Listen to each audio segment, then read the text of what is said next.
Hello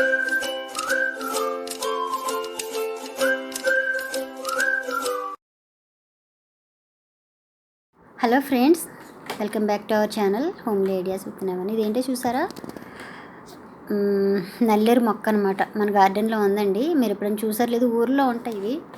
ఇది నేను ఎక్కడ సంపాదించానంటే, మొన్న ఎక్కడికి పోతా ఉంటే పక్కన రోడ్డు పక్కన ఎవరో పెట్టుకున్నారు కుండీలో, వాళ్ళని అడిగి తెచ్చుకున్నాను. ఇదన్నమాట సంగతి. ఇంక మన గార్డెన్లో వస్తుందన్నమాట. ఇది పెట్టి కూడా 1 ఇయర్ అయిపోయిందిలే. 1 ఇయర్ ఏంటి, 2 ఇయర్స్ అయిపోయినట్టుంది. సో ఇవి లేతకాడలో పచ్చడి చేసుకోవాలండి, చాలా మంచిది. బోన్స్కి ముఖ్యంగా మంచిదన్నమాట ఇది.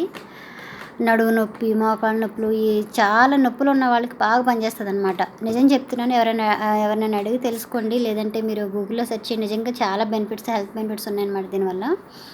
లేతకాడలు కట్ చేసి పెట్టాను. సో ఇవి తీసుకెళ్ళి, కాకపోతే చేతులు మాత్రం విపరీతమైన దురద వస్తాయండి బాగా. ఇప్పుడు చిన్నప్పుడు కందం ముట్టుకుంటే నేను ఎప్పుడు ముట్టుకోలేదు, కంద అనేవాళ్ళు, కందం ముట్టుకుంటే దురదలు వేస్తాయి అనేసి. మరి నా దురద ఎలా ఉంటుందో తెలియదు, కానీ ఇది మాత్రం బీభత్సమైన దురద వస్తుంది అనమాట. సో తీసుకొచ్చాను. లేతకాళ్ళు తీసుకుని పచ్చడి చేసుకోవాలి. దీనిపైన ఇట్లా పీస్లా ఉంటుంది కదా, పైన అదంతా తీసేయాలన్నమాట. తీసేసి చిన్న ముక్కలు కింద చేసుకుని ఆయిల్లో వేయించుకోవాలన్నమాట. పచ్చడి అయితే చాలా టేస్టీగా కూడా ఉంటుందండి బాబు. ఇది ఎంత టేస్టీగా ఉంటుందంటే అసలు మీరు ఎక్స్పెక్ట్ చేయరనమాట. మనం రోటి పచ్చడి, ఇప్పుడు నిలవ పచ్చళ్ళు పెట్టుకుని, గ్యాస్ ప్రాబ్లం ఉంటుంది కదా, నిలవ పచ్చళ్ళు తింటే నాకు ఇన్ని రోజులు తెలియదు, మా నాన్న కావాలని చెప్తే తెలిసిందనమాట.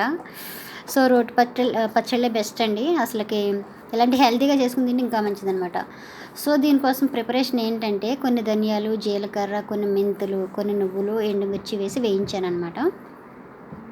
పచ్చిమిర్చి వేసుకోకూడదని మీకు డౌట్ రావచ్చు, వేసుకోవచ్చులే, కానీ దానికి కాంబినేషన్ ఎండుమిర్చితో నేను చేసుకుంటాను. ఇప్పుడు పచ్చిమిర్చితో కూడా చేసేటోళ్ళు చాలామంది చేస్తారు. ఇవి ఏమంటారు, నల్లేరు ముక్కలు అనమాట. ఇందాక తీసినవి పీస్ తీసి చిన్న చిన్న ముక్కల కింద కట్ చేసా. కొన్ని వెల్లుల్లిపాయలు, కొంచెం చింతపండు, నిమ్మకాయ సైజ్ అంత చింతపండు నానబెట్టుకున్నాను. సో ఇవన్నీ వేసి వేయించినాక ప్రాపర్గా మనం పచ్చడి చేసుకోవాలన్నమాట. నిజంగా చెప్తున్నాను ఫ్రెండ్స్, చాలా మంచిదంటండి.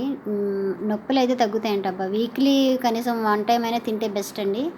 ఇంకొక మొక్క ఒకటి సంపాదించాలి ఫ్రెండ్స్, సీకూర మొక్క అని దొరుకుతుంది. అప్పుడు ఊర్లో ఉంటుండే, ఇక్కడ అసలు ఉంది. కొత్తపేటలో ఒకరి ఇంటి దగ్గర ఉంది. వర్షాకాలంలో వెళ్తే తెచ్చుకోవచ్చు, కానీ అది చాలా లోపలికి ఉంటుంది అనమాట. వేర్లతో తెచ్చుకోవాలి. ఇలాంటివన్నీ మనం పెంచుకున్నాం అనుకో, మనకి కొంచెం మంచిదన్నమాట.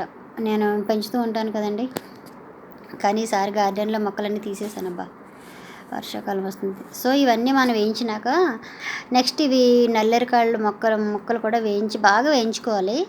ఈ పచ్చడి ఎంత లేదన్నా ఒక 6 months అయినా నిల్వ ఉంటుందండి. ఎందుకంటే అందులో అస్సలు వాటర్ యూజ్ చేయకుండా బాగా వేయించి చేసుకుంటూ ఉంటుంది. కొంతమంది వాటర్ పోసి కొంచెం టమాటా పచ్చడిలాగా, రోటి టమాటా పచ్చడిలా చేస్తారు. అలా అయితే 1 day 2 days అట్లా ఉంటుందేమో. నేను ఇప్పుడు అట్లా వాటర్ పోసి అయితే చేయలేదు. సో కొంచెం పసుపు వేసి వేయిస్తాను అనమాట. బాగా పచ్చివాసన అంతా పోవాలి. ఇవన్నీ వేయించినాక మనం డైరెక్ట్ మిక్సీలో వేసి తినేయకుండా పోపు చేసుకున్నప్పుడు కాస్త ఆయిల్లో ఉడకనివ్వాలండి. ఆయిల్లో వేస్తే ఏమవుతుందంటే, ఇందులో ఏమైనా పచ్చివాసన ఉన్నా ఏమన్నా ఉండి పోతుంది, లేదంటే బూజు కడుతుంది అనమాట. నాకు ఎప్పుడు బూజు కట్టలేదు, ఎందుకంటే నేను వెంబడే చేసి ఫ్రిడ్జ్లో పెడుతూ ఉంటాను అనమాట. సో చింతపండు కూడా వేసి వేయించానండి. బాగా వేయించుకోవాలి. కొంచెం పచ్చిగా ఉన్నాయని మాకు అనిపించినా ఏం ప్రాబ్లం అయితే ఉండదు, ఎందుకంటే ఆయిల్ వేసి నేను బాగా ఉడికిస్తాను దీన్ని. నాకు టమాటా పచ్చడి, ఏమంటారు, అల్లం పచ్చడి కానీ, నల్లేరికాయల పచ్చడి కానీ నేను వాటర్ పోసి చేయనండి, ఎందుకంటే పాడైపోతుందని భయం. సో నేను ఈ ధనియాల పౌడర్ అంతా మిక్సీ పట్టాను. తర్వాత ఇవి వేసుకుని మిక్సీ పట్టుకోవాలి. కాకపోతే ధనియాలు తీసేసాను అనమాట, ఎందుకంటే అందులో వేస్తే నలక్కపోవచ్చు అనేసి. చింతపండు, నల్లేరికాయలు అనమాట. ఇది చూసారు ఎంత, దీంట్లో చాలా పీచు ఉంటుంది, ఫైబర్ కూడా చాలా ఎక్కువ ఉంటుందండి. అదేంటో టేస్ట్ మాత్రం సూపర్గా ఉంటుందండి. సో ఇదనమాట, ఆయిల్లో వేసి వేయించానండి. వేయించినప్పుడు బాగా ఎక్కువసేపు ఉడికించాను అనమాట. కలర్ కూడా ఎక్కడ గ్రీనిష్ కనిపించట్లేదు చూడండి. చాలాసేపు ఇట్లా ఉంచినాం అనుకో, చాలాసేపు అంటే మాడిపోయేలాగా ఏం కాదు, కాస్త ఆయిల్ వేసి బాగా ఉడికించినామంటే ఇది మనకి నిలవ అనేది ఉంటుంది. అప్పుడప్పుడు వేసుకుని ఫస్ట్ మధ్యలో కాస్త నెయ్యి వేసుకుని తినొచ్చు, లేదంటే అన్నం మొత్తం తినేయాలన్నా తినేయచ్చు. నేనైతే అన్నం మొత్తం తింటాను, కొంచెం కొంచెం తినమంటే నా వల్ల కాదనమాట. అయిపోతే మళ్ళీ చేసుకుందాం ఏముంది, మళ్ళీ ఒక 1 month అట్లా మళ్ళీ పెరుగుతాయి. ఎందుకంటే ఇవి తొందరగా పెరగవు, ఇవి కాడలు చాలా స్లో ప్రాసెస్గా పెరుగుతాయి అనమాట. ఎంత లేదన్నా మళ్ళీ 2 months కానీ రావండి అవి, అదేంటో. ఫ్రెండ్స్, ఈ వీడియో కనుక మీకు నచ్చినట్లయితే లైక్ చేయండి, ఎందుకంటే చాలా హెల్త్ బెనిఫిట్స్ ఉన్నాయండి. మనం ఎప్పుడంటారు, ఈ నిలవ పచ్చళ్ళు తింటేనంటే చాలా గ్యాస్ ప్రాబ్లం అంటే, ఎందుకంటే అది ఎక్కువ ఉప్పులో ఉంటుంది కదా, హెల్త్కి మంచిది కాదంట.